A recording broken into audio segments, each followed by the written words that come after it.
WWE raw legends night, या फिर अगर मैं कुछ लोगों के ऑनलाइन कमेंट्स के हिसाब से बोलूं तो WWE रॉ लेजेंड नाइट। और अगर मैं पोल देखूं गाइस अभी अपनी कम्युनिटी टैब पे तो 2.5K वोट्स हैं, यानी कि 2500 वोट्स हैं। और थम्स अप दिया है 69% लोगों ने, थम्स डाउन 13% ने और एवरेज 18% ने। और जिन्होंने भी थम्स अप वोट करा उनसे मैं पूछना चाहूँगा कि क्या क्या वो चीज़ें थी जिसकी वजह से आपने इस शो को थम्स अप वोट करा है। डेफिनेटली उस चीज़ को मैं जानना चाहूँगा, क्योंकि भाई अगर मैं ये मंडे नाइट रॉ की बात करूँ तो एंड के मैच के अलावा मैं तो कहूँगा कि भाई पूरा शो जो है उसने मुझे डिसअपॉइंट करा। मैं तो एक्सपेक्टेशन लगा रखी थी कि शायद कुछ एंटरटेनिंग मस्त सा हमें देखने को मिलेगा, लेकिन दूर दूर तक मंडे नाइट रॉ पे वैसा कुछ भी नहीं था। तो ये जो एक्सपेरिमेंट था, मैं कहना चाहूँगा लेजेंड्स नाइट वाला, शायद थोड़ी बहुत रेटिंग्स डेफिनेटली बढ़ा देगा, लेकिन this was an absolute failure. और यहाँ पे हम बात करेंगे जो चीज़ें अच्छी थी और जो चीज़ें बुरी थी उनके बारे में गाइस। तो मैं हूँ आयुष, आप देख रहे हैं रेसल इंडिया। आज थोड़ा इंट्रो जो था वो अलग सा हो गया, लेकिन हम बात करने वाले मंडे नाइट रॉ की। तो लाइक कर दे वीडियो को, जितने ज़्यादा लाइक उतना होता है हमारा फायदा। तो ये शो की हम बात करते हैं, स्टार्ट होता है हल्क होगन की थोड़ी अजीब सी एक सेगमेंट से, जहाँ से वो प्रमोट करते हैं आज की लेजेंड नाइट को। मुझे समझ नहीं आया कि उनका एक फ़ोन पड़ा हुआ है, उसके अंदर वो कह रहे हैं कि भाई तुम मुझे कॉल भी कर सकते हो, ट्विटर पर शेयर कर सकते हो, यूट्यूब पर कर सकते हो शेयर, अलग अलग चीज़ें वो कह रहे हैं प्रमोट करने के लिए शो को। लेकिन जो एक्चुअल शो था वो स्टार्ट होता है मिज टीवी की सेगमेंट से, और यहाँ पे उनके साथ ऑब्वियसली होते हैं जॉन मॉरिसन, और ये बात करते हैं कि किस तरीके से WWE ने सही करा मिज को मनी इन द बैंक वापस देकर। और उनके गेस्ट यहाँ पे होते हैं न्यू डे। तो न्यू डे आके भी बात करते हैं कि भाई हमें अपना खुद का एक टॉक शो बनाना है जिसका नाम होगा न्यू डे टॉक्स। और यहाँ पे वो बात करने लग जाते हैं कि किस तरीके से हमारा शो इस शो से बहुत अच्छा होने वाला है, और बाहर आ जाते हैं टेडी लॉन्ग। अब ऑब्वियसली हम जानते हैं कि यहाँ पे वो एक टैग टीम मैच को अनाउंस करने वाले हैं, लेकिन वो कहते हैं कि मिज और मॉरिसन तुम लड़ने वाले हो अंडरटेकर से। और अगर ये जोक था तो मुझे इस पे हंसी नहीं आया, आई डोंट नो व्हाई। लेकिन एडम पियर्स आते हैं और वो कहते हैं टेडी लॉन्ग को कुछ, और वो अपने आप को सही करते हैं कि भाई अंडरटेकर वाली चीज़ नहीं, मैं एक टैग टीम मैच बनाने वाला हूँ तुम्हारी दोनों टीम्स के बीच में। और यहाँ पे गाइस हमें मैच देखने को मिलता है द न्यू डे, जहाँ पे हरा देती है मिज और जॉन मॉरिसन को। और इस मैच की पूरी डिटेल में बात करने की मुझे नहीं लगता कोई खास जरूरत भी है, क्योंकि बहुत ही ज़्यादा एवरेज मैच था।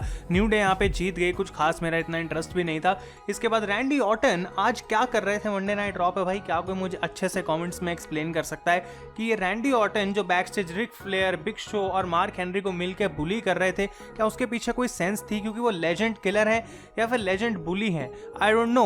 पर ऐसा लग रहा था कि भाई जब कॉलेज में पहले दिन जाओ और पुराने दिन थे, रैगिंग होती थी सीनियर से, बिल्कुल वैसा ही हुआ।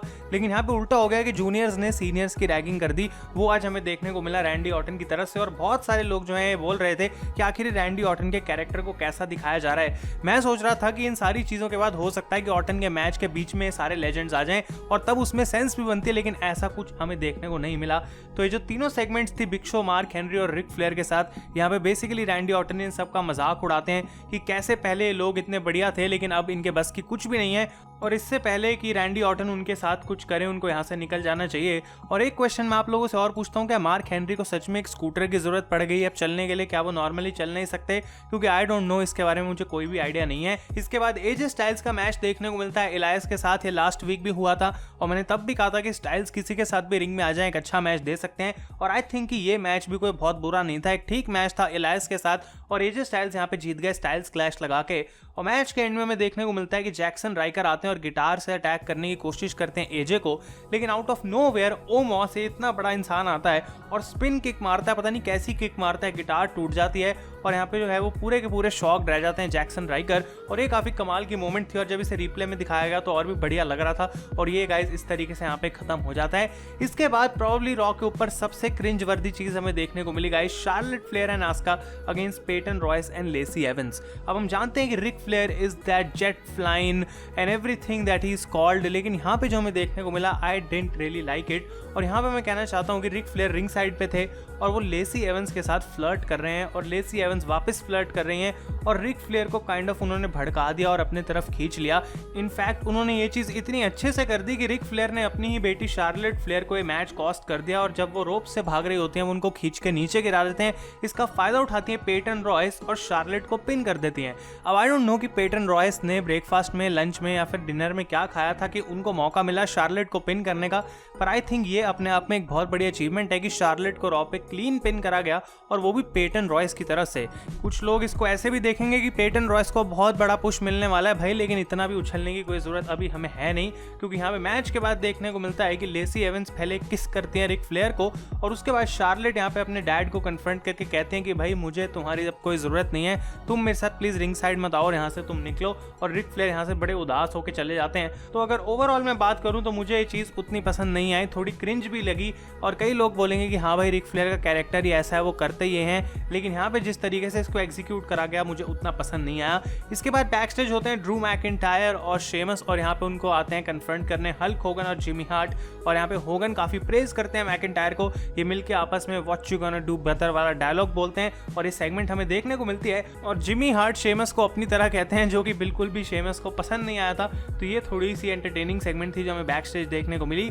इसके बाद रिडल का मैच होता है बॉबी लैशली के साथ। गाइस एक बार फिर से काफी एवरेज मैच था, और एंड में बॉबी लैशली अपना हर्ट लॉक लगाते हैं और रिडल टैप आउट करते हैं, लेकिन रेफरी इस चीज को देखता नहीं है। एमवीपी बहुत खुंदक में आके एप्रन पे आ जाते हैं, और इस डिस्ट्रैक्शन का फायदा उठा के यहाँ पे जो है रिडल रोल अप करते हैं बॉबी लैशली को to get a surprise victory on him, और यहाँ से क्लियरली ये पता चल चुका है कि riddle is next in line for the US championship, और बॉबी लैशली इस चीज से बिल्कुल भी खुश नहीं थे जो रेफरी ने यहाँ पे गलती कर दी। इसके बाद शेना बेजलर का मैच होने वाला होता है मैंडी रोज के साथ गाइज, लेकिन उनको पहले ही मैच से अटैक कर देती हैं बेजलर, और आके उन पे कीरा फूडा क्लच लगा देती हैं। तो डेना ब्रूक यहाँ पे आती हैं बाहर, और वो कहती है मैं लड़ूंगी तुमसे शेना, और ये मैच में सिर्फ वो लड़ी ही नहीं बल्कि जीत भी गई, क्योंकि बेजलर को उन्होंने पिन कर दिया, और ये काफी सरप्राइजिंग था गाइज। और मैच के बाद बेजलर जो है वो कीरा फूडा क्लच लगाती हैं डेना ब्रूक के ऊपर, but Mandy Rose makes the save. तो एक बार फिर से शेना बेजलर जो है वो यहाँ पे पिन लिए जा रही हैं, और शेना बेजलर का जो करियर है मेन रोस्टर के ऊपर आई डोंट नो कि इससे आगे कभी बढ़ने वाला है, पर उनके लिए जो है दिक्कतें और बढ़ती चली जा रही हैं। इसके बाद रैंडी ऑर्टन का मैच होता है जेफ हार्डी के साथ, और मैं कहना चाहूंगा भाई ये एक अच्छा मैच था, और ऑर्टन यहाँ पे जीत जाते हैं। एंड में काफी कमाल का रिवर्सल लगाते हैं वो ट्विस्ट ऑफ फेट पे, और आरकेओ में उसे कन्वर्ट करके इस मैच को जीतते हैं। अब जैसा कि मैंने कहा, मैं देखना चाहता था कि सारे लेजेंड्स आके ऑर्टन को यहाँ पे इस मैच में हरवाएं, जैसा हमें ड्रू मैकिंटायर वाले मैच में देखने को मिला, लेकिन उसकी कोई भी नामो निशानी यहाँ पे नहीं थी। इसके बाद गाइस मैच होता है Cedric Alexander and Shelton Benjamin यानी कि raw tag team champions against the Lucha house party. अब लूचा हाउस पार्टी एनएक्सटी पे भी आई थी, यहाँ पे भी आके वो टैग टीम टाइटल्स के लिए लड़ रहे हैं। I think the Lucha house party is going for all the gold in WWE, और अगली बारी है स्मैकडाउन टैग टीम टाइटल्स की, और हो सकता है कि 1-2 महीने बाद लूचा हाउस पार्टी के पास सारे टैग टीम टाइटल्स होंगे जितने भी डब्ल्यूडब्ल्यूई में अवेलेबल हैं। और यहाँ पे क्योंकि वो इस मैच को सरप्राइजिंग तरीके से जीत भी गए हैं, एमवीपी एक बार फिर से बिल्कुल भी खुश नहीं थे कि आखिर उन्हें क्या देखने को मिल रहा है, और वो चाहते हैं कि अलेक्जेंडर और बेंजामिन एक अच्छे तरीके से एज अ टीम काम करें, जो कि अभी हमें देखने को नहीं मिल रहा। इसके बाद गाइस बैक स्टेज हम जाते हैं, और यहाँ पे खड़ी होती हैं टोरी, उनके साथ होती है निकी क्रॉस, और यहाँ पे आ जाते हैं एंजल गार्जा एक फूल लेके, और उनके ऑब्वियसली कंधे पे 24/7 चैंपियनशिप है। तो यहाँ पे टोरी कहते हैं कि भाई देखो मेरे पास अभी टाइम नहीं है, तुम एक काम करो, उस कमरे में जाओ जहाँ पे काइली जेनर और इकार्डी बी वगैरह बैठे हुए हैं, और वहाँ पे जाके तुम उनको फूल दो। और जैसे ही एंजल गार्जा कमरे में एंटर करते हैं, वहाँ पे होते हैं द बुगी मैन, जो कि उनको डरा के यहाँ से भगा देते हैं। एक बार फिर से मैं कहूँगा कि बुगी मैन ने जिस तरीके से अपना डायलॉग डिलीवर कर रहा, ऐसा लग रहा था क्लियरली कि भाई उनको 10-15 सालों से डायलॉग बोलने की प्रैक्टिस नहीं है, और इसकी वजह से ये चीज़ उनकी तरफ से हमें देखने को मिली। उतना बढ़िया नहीं था, और इकार्डी बी भी काफ़ी ज़्यादा एक्टिव हो गई थी ट्विटर पे, क्योंकि उनको खुद नहीं पता था कि उनको ऐसे मेंशन करा गया रॉ के ऊपर। और इसके बाद फाइनली गाइस मेन इवेंट में WWE championship match Drew McIntyre against Keith Lee, probably best चीज़ थी पूरे मंडे नाइट रॉ पे। अगर आपने रॉ नहीं देखी है, सीधा एंड तक स्किप करें और ये मैच पूरा आराम से देखें, क्योंकि ये मैच ने गाइस बहुत ज़्यादा कमाल का डिलीवर करा है, और इसको काफ़ी टाइम भी दिया गया वो चीज़ को करने के लिए, और काफ़ी सारी अच्छी मोमेंट्स थी इस मैच में, जैसे कि कीथ ली को edge of the announcers table पे मैकिंटायर ने पावर बॉम्ब करा था, और उसके बाद कीथ ली ने भाई एक क्या गजब का स्पेनिश फ्लाई लगाया ड्रू मैकिंटायर पे फ्रॉम द टॉप रोप, वो बहुत अच्छा था। और एट द एंड सीक्वेंस काफ़ी अच्छा मुझे देखने को मिला, जिस तरीके से मैकिंटायर क्लेमोर किक लगाते हैं और इस मैच को जीत जाते हैं। तो मैकिंटायर वो स्टिल अनडिफीटेड, और यहाँ पे गाइस जो है वो है अपना टाइटल रिटेन कर लेते हैं। लेकिन मैच के बाद जब वो रिंग में बैठे होते हैं, सारे लेजेंड्स एक्चुअली में रैंप पे होते हैं जो कि इस मैच को देख रहे थे, और बाहर आ जाते हैं गोल्डबर्ग, और ये चीज़ जो है मैकिंटायर के लिए सरप्राइजिंग थी, सारे WWE फैंस के लिए सरप्राइजिंग थी और कहीं पे भी इस चीज़ के कोई रूमर्स नहीं थे। और कल तक हम एक्सपेक्ट कर रहे थे कि रोमन के साथ गोल्डबर्ग का मैच होगा, लेकिन भाई यहाँ तो सब कुछ उल्टा हो गया और गोल्डबर्ग रिंग में आके कहते हैं मैकिंटायर को, देखो भाई तुम्हारे पास सब कुछ है पर एक चीज़ नहीं है, वो है रिस्पेक्ट। ये जितने भी लेजेंड्स यहाँ पे बैठे हैं तुम्हें ऐसा लगता है कि तुम इनसे सबसे अच्छे हो और तुम्हारी प्राइम जो है वो उन सबकी प्राइम से भी बेटर और तुम उनकी रिस्पेक्ट नहीं करते। और यहाँ पे बेसिकली वो सीधा चैलेंज कर देते हैं मैकिंटायर को, कहते हैं भाई मैं कुछ डिमांड नहीं करूंगा, मैं एक चैलेंज करूंगा और वो है रॉयल रंबल के लिए फॉर द WWE चैंपियनशिप। और मैकिंटायर माइक लेके कहते हैं भाई तुम इस बात के लिए बिल्कुल गलत हो कि मैं किसी की रिस्पेक्ट नहीं करता, लेकिन तुमसे लड़ना तो वैसा ही हो गया जैसे मैं अपने खुद के डैड से लड़ रहा हूँ। और ये बहुत ही ज़्यादा सैवेज लाइन थी। मैकिंटायर हंसते हैं, गोल्डबर्ग भी हंसते हैं। उसके बाद गोल्डबर्ग धक्का देते हैं यहाँ पे मैकिंटायर को और शो भाई ऑफ द एयर चले जाता है क्योंकि ओवर टाइम हो गया था यहाँ पे और बहुत सारी मिसमैनेजमेंट थी एक बार फिर से रॉ के शो पे, तो हमें ढंग से शो की एंडिंग देखने को नहीं मिली।